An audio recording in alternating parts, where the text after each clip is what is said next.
ছেলে মেয়েদের পড়াশোনার জন্য, বর্তমান পড়াশোনা, ডিগ্রির জন্য, পড়াশোনা বলবো না, জ্ঞান তো বলবোই না, অবশ্যই ডিগ্রি বলবো, সেই ডিগ্রি অর্জনের জন্য তাকে লক্ষ লক্ষ টাকা খরচা করে পড়াচ্ছি। তার কারণ কি না, বেশ কিছু ডিগ্রি তার ঝুলিতে ঢুকবে, যদি সেই ডিগ্রির দ্বারা সে অন্যের দাসত্ব বৃত্তি করতে পারে। শুনতে খারাপ লাগলেও সত্যি কথা, কারণ এখন পড়াশোনাটা চাকরির জন্যই হয়, নিজের জন্য নয়, জ্ঞান বৃদ্ধির জন্য নয়। একটা সময় ছিল যখন জ্ঞানের জন্য পড়াশোনা হতো, কেউ নিজের হাতের আঙুল কেটে গুরু দক্ষিণা দিত, কেউ বা রাজ্য জয় করে।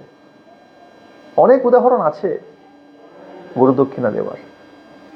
কিন্তু বর্তমান সমাজে মানুষের কাছে যখন নিজেকে চেনার সুযোগ আসে, নিজেকে জানার সুযোগ আসে, তখন তারা পিছিয়ে যায়। কি হবে এটা করে, কি পাবো? একবার ভেবে দেখুন না, বিচার করে দেখুন না, যদি একটু পাশা পাল্টানো যায়, যদি একটু উল্টো করে ভাবা যায়, আজ থেকে ব্যবহারিক জ্ঞানকে গুরুত্ব বেশি না দিয়ে যদি বাস্তব জ্ঞানকে গুরুত্ব দেওয়া যায়, তাহলে দেখবেন আজকে সমাজে মানুষের সংখ্যা যে হারে কমছে, এটা আর বোধহয় কমবে না, এটা বাড়বে, ঠিক জায়গায় আসবে।